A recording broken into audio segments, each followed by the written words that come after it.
आमदार बच्चू कडू मवियात जाण्याची शक्यता वर्तवली जाते। नवनीत राणांविरोधात बच्चू कडू उमेदवार देणार असल्याची जोरदार चर्चा आहे। अमरावती शरद पवार आणि बच्चू कडू यांची भेट झालेली आहे। बच्चू कडूंच्या घरी शरद पवार जाणार असल्याची देखील माहिती मिळते। नवनीत राणांविरोधात बच्चू कडू उमेदवार देणार असल्याची आता जोरदार चर्चा आहे। या घडीची महत्त्वाची बातमी आपण पाहतोय। आमदार बच्चू कडू लवकरच मवियात जाण्याची शक्यता वर्तवली जाते। नवनीत राणांविरोधात बच्चू कडू उमेदवार देणार असल्याची देखील चर्चा आहे। अमरावती शरद पवार हे बच्चू कडू यांची भेट घेणार असल्याची देखील माहिती मिळते। बच्चू कडूंच्या घरी शरद पवार जाणार असल्याचं कळतंय।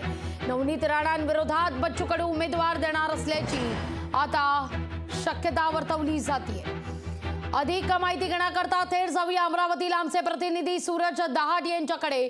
सूरज, गेले अनेक दिवस बच्चू कडू नाराज असल्याची चर्चा होती। बच्चू कडूंनी बऱ्याचदा आपली नाराजी जाहीर सुद्धा व्यक्त केलेली होती, पण बच्चू कडू नेमकी काय भूमिका घेतात हे गुलदस्त्यात असतानाच आता बच्चू कडू मवियात जाण्याची बातमी समोर येते।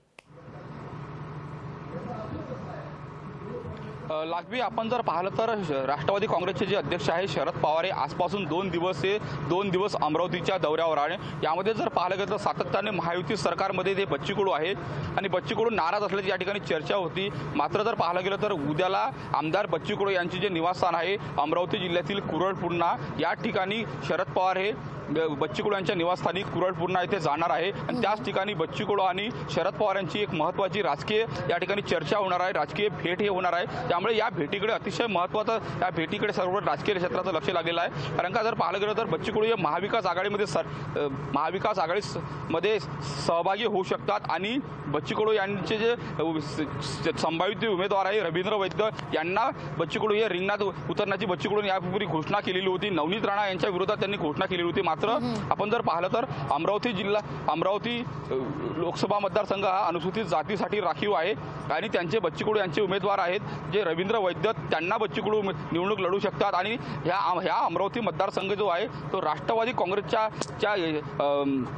गटाला यापूर्वी सुटलेला होता। 2 पंचवार्षिकपासून जर पाहिलं गेलं तर राष्ट्रवादीच्या ताब्यामध्ये अमरावती लोकसभा मतदारसंघ होता आणि पुन्हा एकदा शरद पवार गटाकडे महाविकास आघाडीमध्ये हा मतदारसंघ सुटत असल्यामुळे या ठिकाणी पुन्हा एकदा बच्चू कडू हे शरद पवार गटाचे जे उमेदवार आहे यांचे राहू शकतात। त्यामुळे जर पाहिलं गेलं तर बच्चू कडू उद्या खरंच मोठा निर्णय घेऊ शकतात का, याकडे संपूर्ण राज्याचं या ठिकाणी लक्ष लागलेलं आहे।